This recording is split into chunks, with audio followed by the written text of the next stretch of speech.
The desperate so-called came as always. Mom begs for my presence on the other side of the country. I'm dying, daughter, come help me. I dropped everything in Vladivostok and ran to Voronezh, just to find her in a smiling social dress, like a party. It's just for you to keep your grandchildren. We go to Vardla for 10 days. And there was my sister, with 3 children and bags with a shoulder, as if it were the most natural thing in the world. What did I do next? They wouldn't like it at all. It was sunk in 1C spreadsheets when the phone vibrated with insistence. Her name blinked on the screen, and my stomach turned. They never call that, for no reason. Only when they need money, do they appear on Telegram. They beat VK and even bother to call. Hello, mother, I said, trying to keep my voice neutral. Karina. Antonina Igorevna's voice came out weak, like that of a dramatic actress on the scene. Daughter, I'm very bad. Dizziness, chest pain. Your father is working, and me here, abandoned. A heavy silence, followed by that exaggerated sigh that is only seen in soap operas. I need you, Karina. Much. My brain already calculated the damage. Again. And the read. She lives on the side. Ah, the deal. Another theatrical sigh. With 3 children, poor thing, he has no time for his own mother. Of course. The read, the perfect daughter, always busy when it comes to herself. Please, daughter. Only 2 weeks, until I get better. I looked at the screen, 3 late projects, reports to deliver tomorrow, Anton Petrovich telling me. But how to deny a sick mother? The day after tomorrow I am there, I said, already wondering how I would justify this at work. The tickets only had for Saturday, with scale in Moscow. 4 hours of waiting in Domodedovo.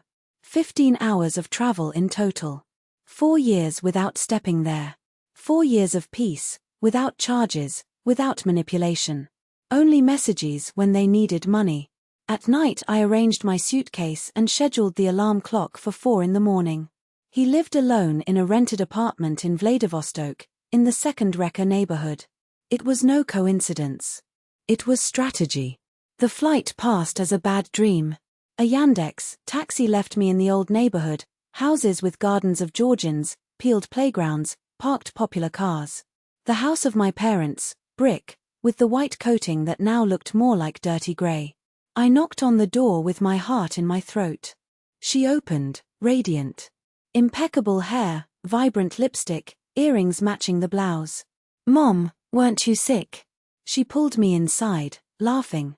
Ah, daughter, it was just a way for you to come. Surprise. I was paralyzed, still holding my suitcase while my head was trying to sue. From the room, laughs came. Look who has arrived, she announced triumphantly. They were all there, my father on the couch, pretending to read news. She deals with her husband, Misha, and the 3 children Eve, Tiam and the little Zoya, which I only knew for photos. Karina, I can't believe you came, said Reed, with that smile that always made me want to check my wallet. How was the trip, daughter? Asked my father, without raising his eyes from his cell phone. Mom said she was dying. She laughed, like the funniest joke of the year. It's just that we go to Vardla for 10 days. Everything paid, we just have no one to leave the children. It was like a bucket of cold water. That is, did she lie blatantly to make me cross the country and drool her grandchildren? Don't overdo it, he has been dealing with. Office work is not a factory. You just stay on the computer. I felt my face burn. I have deadlines, late projects, I took leave without salary for it. This is family, Karina, said my mother, as if it were a moral lesson. Helping each other. Lida and Misha haven't traveled for years. Your father and I haven't been going to the sea since marriage. It's important. I looked at those satisfied faces without a shred of shame. My family. Lied, manipulated me, and now they expected me to act like the good daughter. The saving on duty. It could have exploded, thrown in their face years of frustration. But something held me.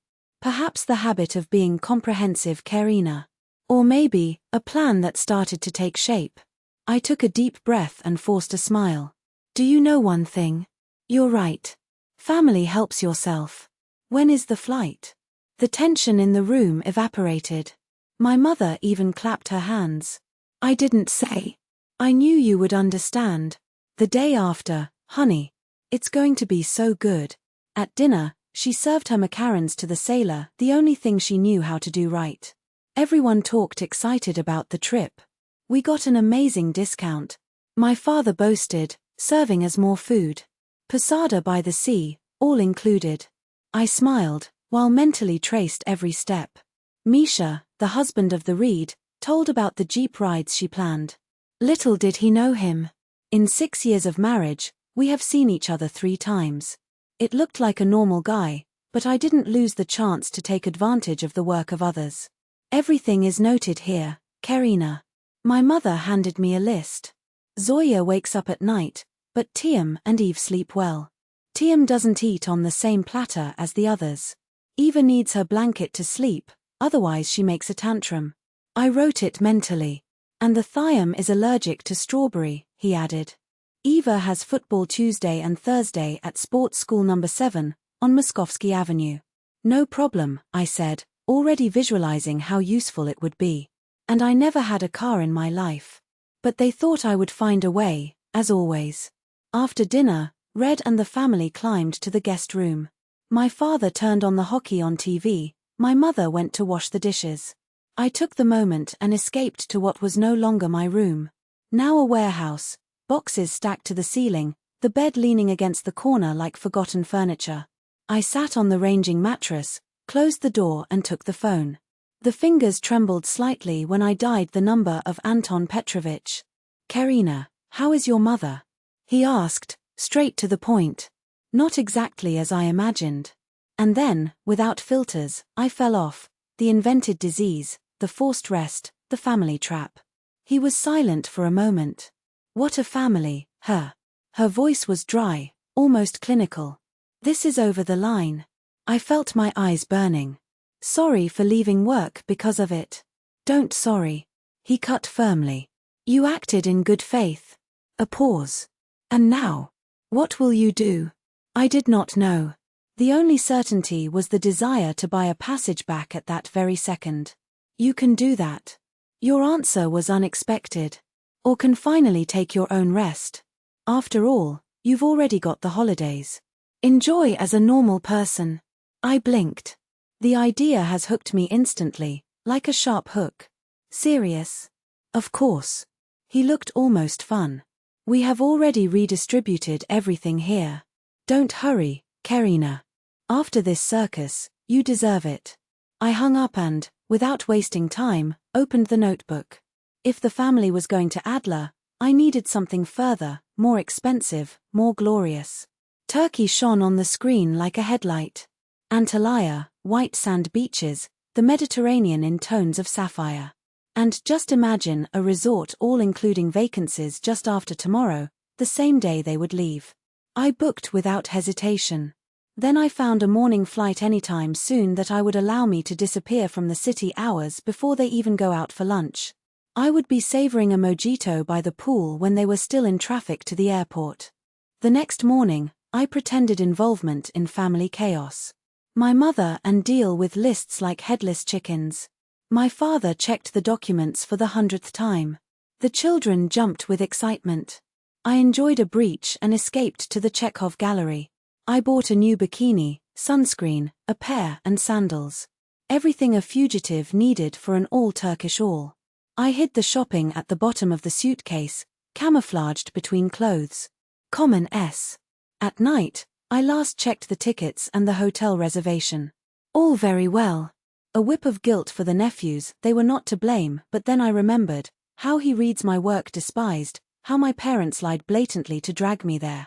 A whole life like that. I was always the last option. Memories came as knives. At 12, I cooked dinner and rubbed the floor as I read with my friends. At 16, I worked in a supermarket to buy my own clothes and books while she was in a paid college with their money. For me. Not a penny. I killed myself for high bags and notes, and when I ran away to the Far East, no one called. They only appeared when they needed money. Transfer to Spur, we return. The return? It never arrived. And now, the height of cynicism, pretending a serious disease to turn me into a free nanny. No. I would no longer feel guilty. They made their choices. Now it was my turn. On the day of the match, I woke up at 5 a.m. My flight at 8 a.m. There's at 14h. I needed to leave home at 6 a.m. to reach the airport. I put me in silence. I opened the bedroom window carefully. The garden shrubs would hide my suitcase until I got it. I went down the volume with a thud and I froze, waiting for a scream. Nothing. Minutes later, my mother knocked on the door. "Karina, are you awake?" I opened, already dressed in a rehearsed smile. "Yes. I thought of going to the market and the pharmacy. Buy some things for the kids before you go." What a love. Her face lit up, genuinely grateful. "We left in a few hours. You come back, right?" "Of course." The lie came out soft, almost natural. "In 15 minutes I'm back." I went down the stairs, threw it to my father who was preparing coffee or I'm going to the pharmacy, and I fired a door. I surrounded the house, pulled the bush out of the shrubs and marched down the street with firm steps. As soon as I turned the corner, I called a taxi. "For the airport, please." I hung up the cell phone. Chertovitsky's lobby was crowded, but none of that mattered. For the first time in years, I felt free. I passed the check-in, the security. I found my gate. I didn't even turn on the phone once.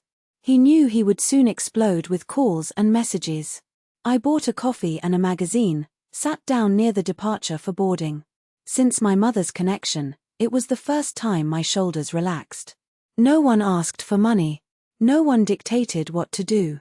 No one made me feel invisible. When they announced the boarding, I entered the plane with a smile from ear to ear. I settled by the window. I stated my belt and only then looked at the time. They were at breakfast, preparing for the trip, without the slightest idea that their nanny for free has already taxed on the takeoff track. The flight passed as a dream, 3 hours of pure pleasure. I watched a movie, took a nap, forced myself not to imagine the scandal that should be rolling at home. When we landed in Antalya, it was almost noon at the local time. While waiting for the luggage, I turned on my cell phone. He went crazy. 27 lost calls. 42 messages. I ran the eyes for the notifications. "Where are you, Mommy E? Call now. Dad, if not back in 10 minutes, we lost the flight. Karina, it's not funny. Where was it? Mom, you are a disgusting selfish. Read." The messages were increasingly acidic. I kept the phone without answering, took my suitcase and left to get the hotel transfer. Antalya received me with heat and sea breeze. The perfect combination. The driver was a chatter. He spent the 40 minutes on his way about the waterfalls of Judin and the old city of Kalechi. The hotel exceeded all expectations. White Laughlin style, crystal clear pools, palm trees swing and the sea by 2 steps. I checked in, took a long shower and, only then, wearing the new bikini, I decided to face the family. I showed my mother. She answered in the first touch. "Karina, where?" "I'm in Turkey." My voice was calm, almost serene. "At the Hotel Advantlia." Silence. "What is this absurd?" "Return right now. Because of you, we lose the transfer." "What a shame." I smiled, though she couldn't see. "But I won't come back to take care of your grandchildren." "Did you do it on purpose?" His breathing failed. "Armament everything?" I armored. The irony was sweet. "More or less like you set this disease urgently to make me come. It's different. We needed help. And did you think lying was the best way to get it?" My voice went up, but I didn't lose control. "You didn't even ask if I could stay with the children. They only manipulated. Your sister. Your daughter could have hired a nanny. Or request with honesty. Instead, they invented a disease. I really thought you were dying." She choked. Then it spit. "You ruined everything. The tour was cancelled. The operator is charging a fine for withdrawal. I am really sorry." And it was true. Maybe that teach them how to respect me a little. Respect. After what you did? No. I laugh, bitter. After what you always did. They call only when they need money that, by the way, never return. How do you dare call me selfish? How do you dare? No. I cut. How you dare. All of you. It was tired of being useful, the invisible, the family's ATM. And now I'll enjoy my vacation. Bye, Mother. I hung up before she could answer. The phone rang again. I ignored, disabled the device and threw it in my bag. I went down to the pool bar, asked a mojito and took a long sip, feeling the citrus taste mixed with the salty breeze. The turquoise sea shone under the sun like a promise. For the first time in years, I felt in the right place. The following days were magical. I swam until I lost the notion of time, read novels under the umbrella, shouted with emotion in the banana boat dragged by a jet ski. In the buffet, I stuffed myself with grilled eggplants so perfect that I almost cried. I turned on my cell phone once a day just to check work emails and post photos on the networks. Selfies in the sand, cocktails in all shades of the rainbow, poster cardboard. Lidka responded to each story with private messages. I hope you're happy. Mom, don't stop crying. The kids ask Aunt Karina. I ignored everything. I followed posting. May they delight in my life. On the fourth day, I met Ilya at the hotel bar. He had extended his stay after a textile fair, the Hawks, which ended earlier than expected. We understand each other at the time. When I told you about the family circus, he just laughed dryly. I have a similar story. But I run away from the former made on work trips. We spent the rest of the week together. It was nice to be with someone who saw me as a person, not as a free maid. On the last day, I felt renewed. Strong. I said goodbye to Ilya, exchanging numbers. Without illusions, distance relationships were not for me.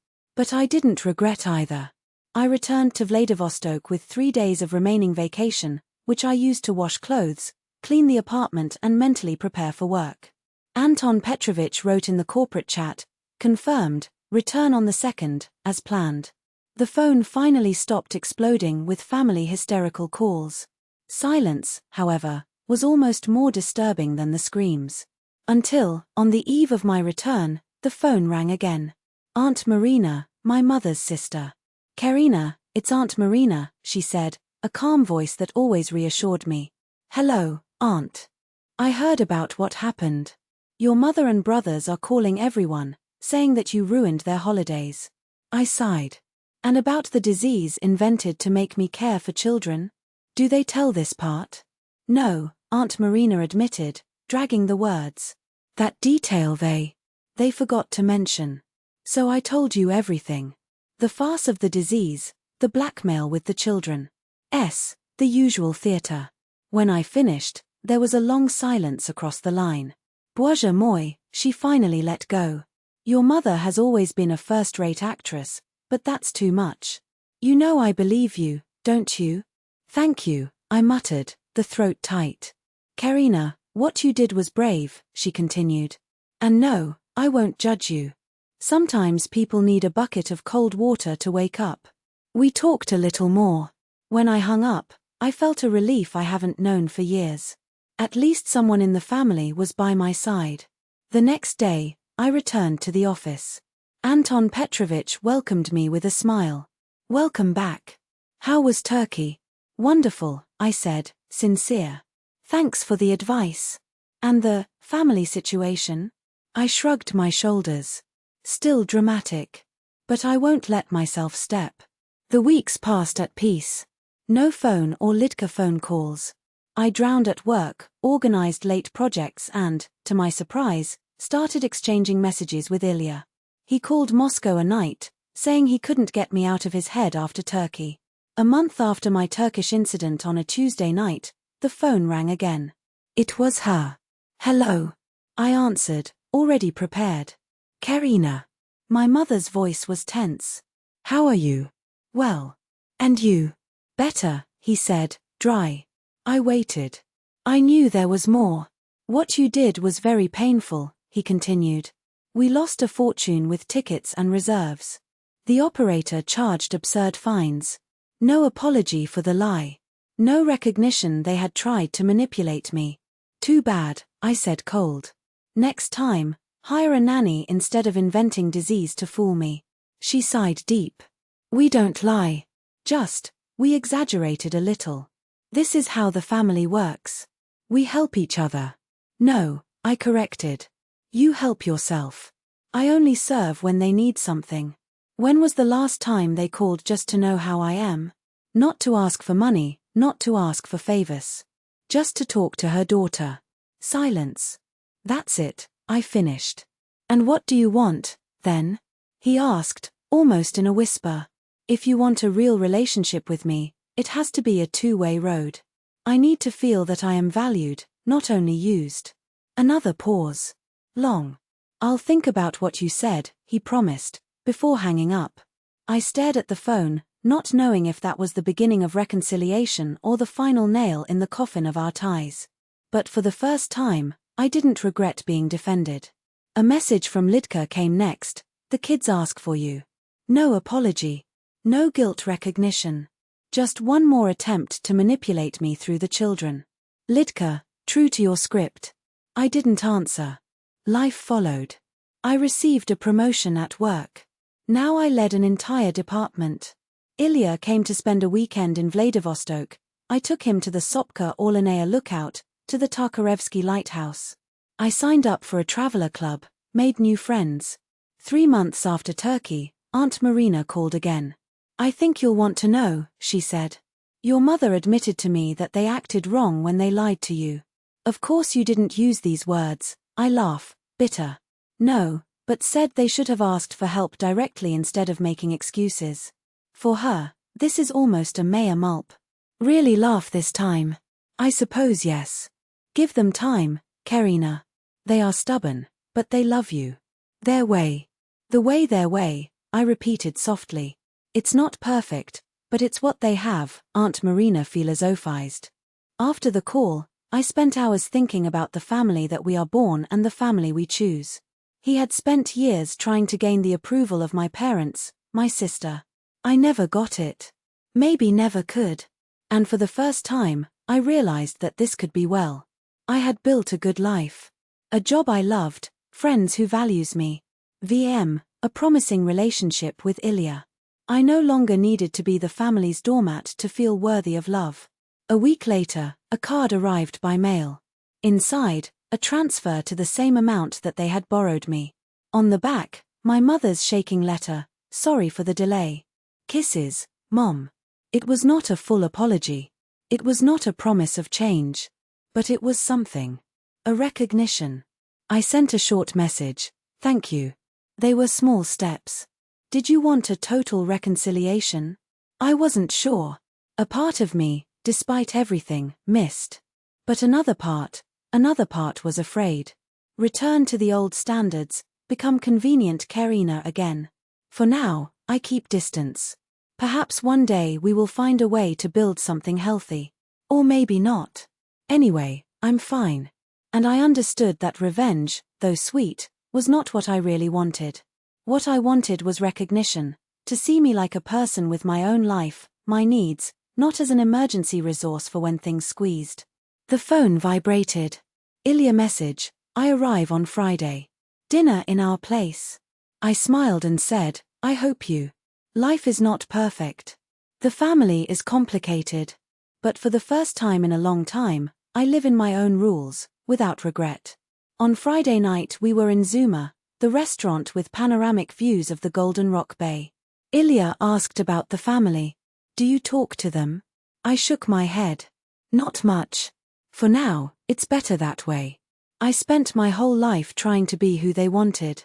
Now, I'm finding out who I want to be. Ilya raised the cup, to find out. I toast with him without weighing.